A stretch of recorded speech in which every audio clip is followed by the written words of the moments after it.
안녕하세요. 사연을 시작하기에 앞서 구독과 좋아요 부탁드려요. 감사합니다. 사연 시작해 볼게요. 안녕하세요. 저는 싱글맘이에요. 제가 겪은 일을 이야기해 드리려고 해요. 아직도 믿기 어려운 일들이었거든요. 남편과는 대학교 3학년 때 만났어요. 그 당시 남편은 정말 인기가 많았죠. 키도 크고 얼굴도 잘생겼고 무엇보다 성격이 너무 좋았어요. 저처럼 평범한 여자가 그런 남자와 사귈 수 있다는 게 신기할 정도였죠. 4년 동안 연애를 하면서 정말 행복했어요. 남편은 항상 저를 소중하게 대해줬고 미래에 대한 이야기도 많이 했어요. 결혼은 제가 26살 때 했어요. 시어머니는 첫 만남부터 저를 그리 달가워하지 않으셨죠.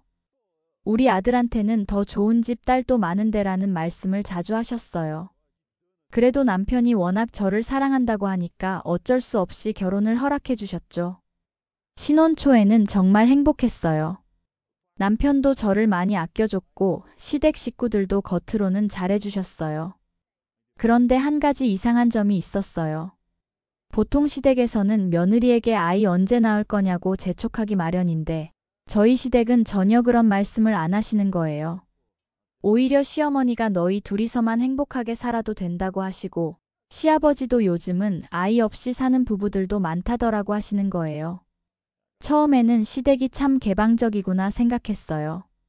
요즘 시댁치고는 정말 드문 일이었거든요. 남편도 마찬가지였어요. 아이에 대한 이야기를 꺼내면 우리 둘이서만 행복하게 살자. 아이는 없어도 괜찮아라고 말했어요. 심지어 친구들의 아이를 보면서도 아이들은 너무 시끄럽고 번거로워. 우리는 없어도 되라고 하기도 했어요. 하지만 저는 달랐어요. 아이를 정말 간절히 원했거든요. 어릴 때부터 엄마가 되는 게 꿈이었고 남편과 닮은 아이를 낳아서 키우고 싶었어요. 하지만 남편이 워낙 아이를 원하지 않으니까 제 마음을 표현하기가 어려웠어요. 결혼 1년이 지나도 아이 소식이 없자 저는 혼자서 걱정하기 시작했어요. 시댁에서는 아무 말씀도 안 하시고 남편도 오히려 좋아하는 것 같았지만 저는 왜 아이가 안 생기는지 궁금했어요. 결혼 2년 차부터 저 혼자서 병원을 다니기 시작했어요. 남편에게는 말하지 않고 몰래 다녔어요. 남편이 아이를 원하지 않는다고 하니까 혹시 제가 문제가 있는 건 아닌지 확인해보고 싶었거든요. 병원에서 각종 검사를 받았는데 별다른 이상이 없다고 했어요. 의사 선생님이 남편분도 같이 검사 받아보시는 게 좋겠어요 라고 하셨지만 남편에게 말하기가 어려웠어요. 남편이 아이를 원하지 않는다고 계속 말하고 있는 상황에서 병원 가자고 할 수는 없었거든요.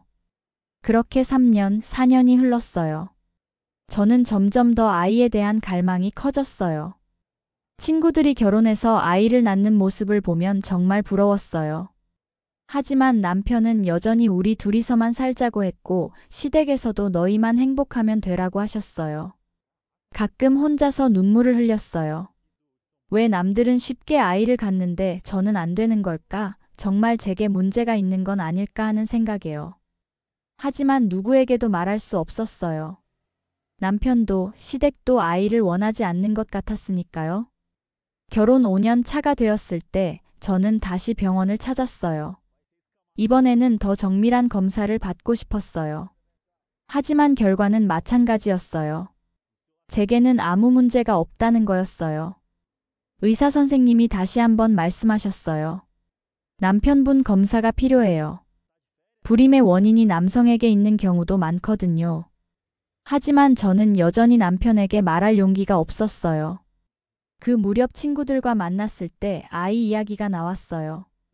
다들 너는 언제 아이 가질 거야? 라고 물어봤는데 저는 우리는 아직 계획이 없어 라고 대답할 수밖에 없었어요. 사실은 저 혼자만 간절히 원하고 있었는데 말이에요. 결혼 7년이 되던 해 저는 정말 우울했어요. 주변 친구들은 모두 아이를 낳아서 행복하게 지내는데 저만 혼자 이런 고민을 하고 있다는 생각이 들었어요. 남편에게 한번 진심을 털어놓아 볼 결심을 했어요. 여보, 나는 사실 아이를 갖고 싶어. 정말 간절해. 남편이 놀란 표정을 지었어요. 갑자기 왜 그런 말을 해? 우리 지금도 충분히 행복하잖아. 하지만 나는 정말 아이를 원해. 당신과 닮은 아이를 낳고 싶어. 남편이 한숨을 쉬었어요. 아이는 정말 힘들어. 책임도 무겁고 우리 둘이서만 자유롭게 사는 게 더 좋지 않을까? 그날 밤 많이 이야기했지만 결국 남편을 설득할 수는 없었어요. 남편은 끝까지 아이를 원하지 않았어요. 결혼 8년, 9년이 지나도 상황은 마찬가지였어요. 저는 점점 더 절망적이 되었어요. 남편도 시댁도 아이를 원하지 않는데 저 혼자서만 아이를 갖겠다고 고집할 수는 없었어요. 친정 부모님도 가끔 아이 계획은 없니? 라고 물어보셨지만 아직 시기가 아닌 것 같아라고 대답했어요. 정말 복잡한 상황이었거든요. 결혼 10년이 되던 해 저는 거의 포기 상태였어요. 남편이 그렇게 원하지 않는데 무슨 소용이 있겠어요. 아이는 두 사람이 함께 원해야 하는 건데 말이에요. 그런데 결혼 11년 차 정말 기적이 일어났어요.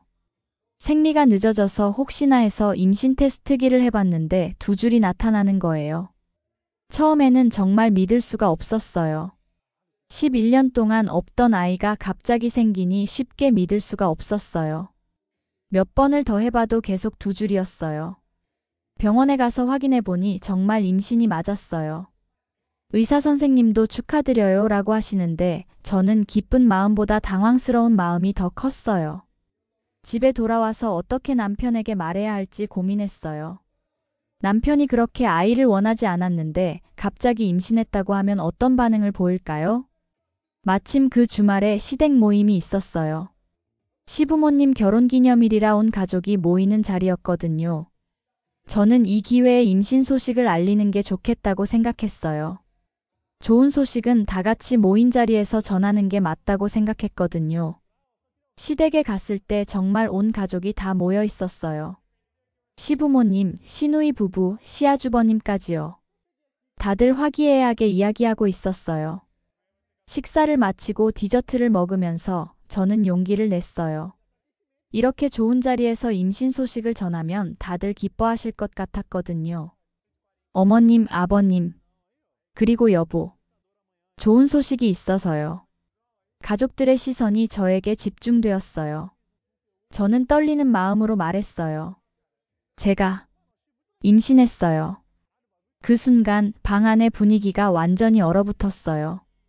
아까까지 웃고 있던 사람들의 표정이 일순간에 굳어지는 게 보였어요.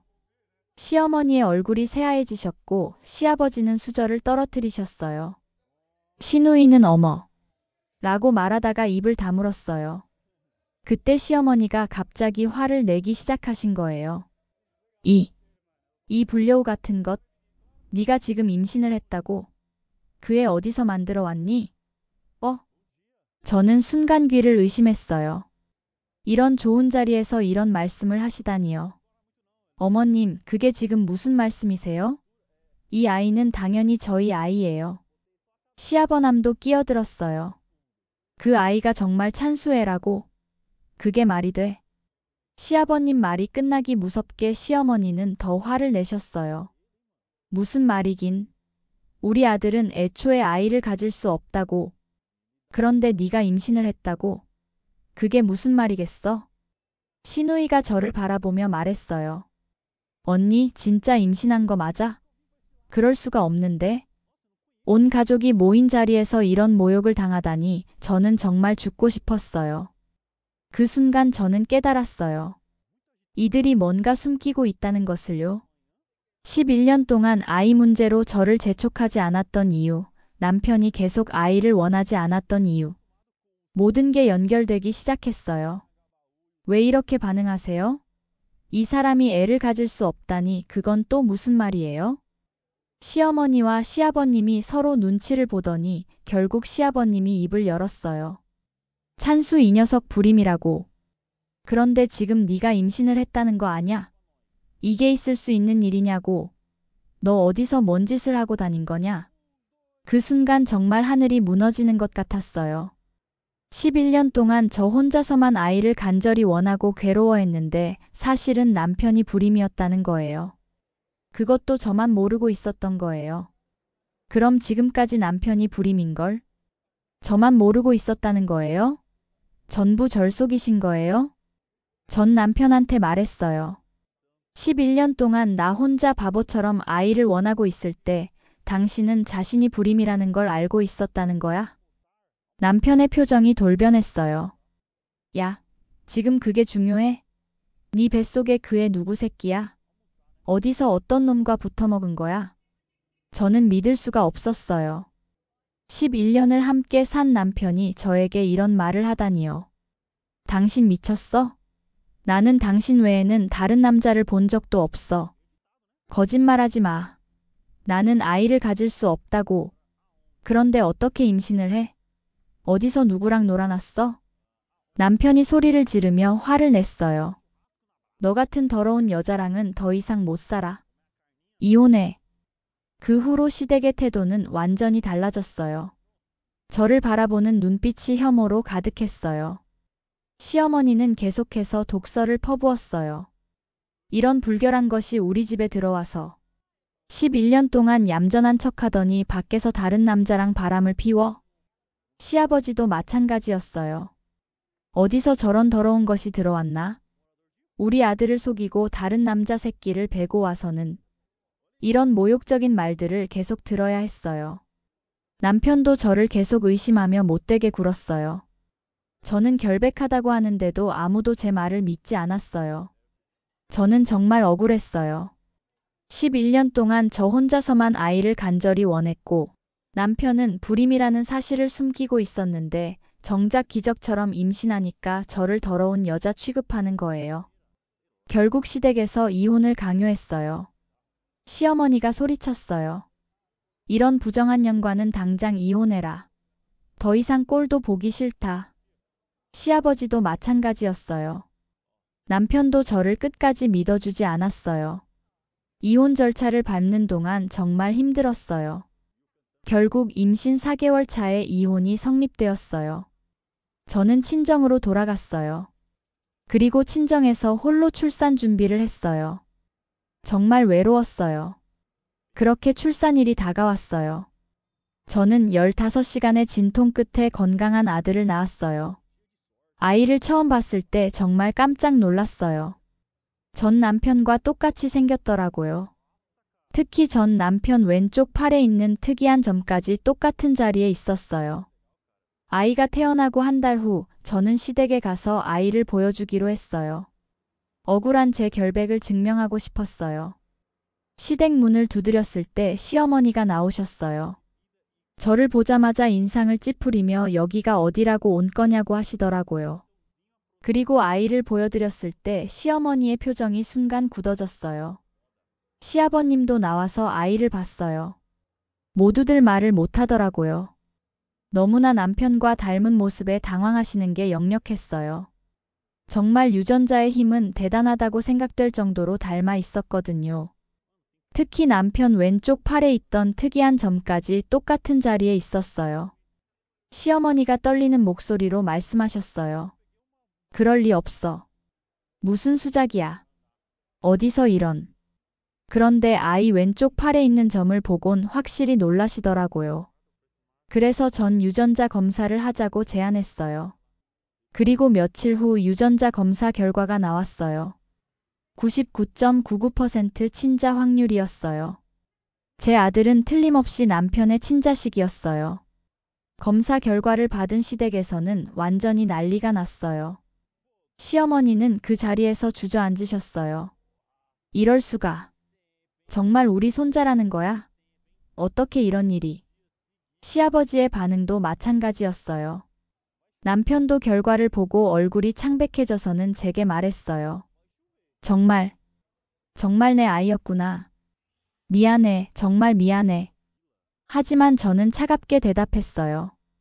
이제 와서 미안하다고요? 저를 더러운 여자라고 하면서 이혼하자고 했을 때는 언제고요? 이미 우리 사이에 신뢰 같은 건 없어졌어요. 그때부터 시댁의 태도가 180도 바뀌기 시작했어요. 시어머니가 무릎을 꿇고 사과하셨어요. 시아버지도 마찬가지였어요.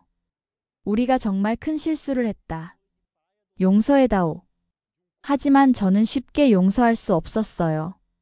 11년 동안 아이를 간절히 원했을 때는 외면하시고 기적같이 임신했을 때는 더러운 여자 취급하시더니 이제 와서 용서해달라고요? 시어머니는 눈물을 흘리며 제 앞에 무릎을 꿇으셨어요. 70이 넘은 연세의 며느리 앞에서 무릎을 꿇는 모습이 처참해 보였지만 저는 마음이 움직이지 않았어요. 그날 이후로 시댁 식구들의 애원이 시작되었어요.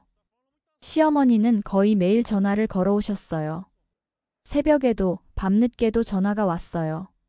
제발 한 번만 손주 얼굴을 제대로 보게 해달라고 사진이라도 보내달라고 애원하셨어요.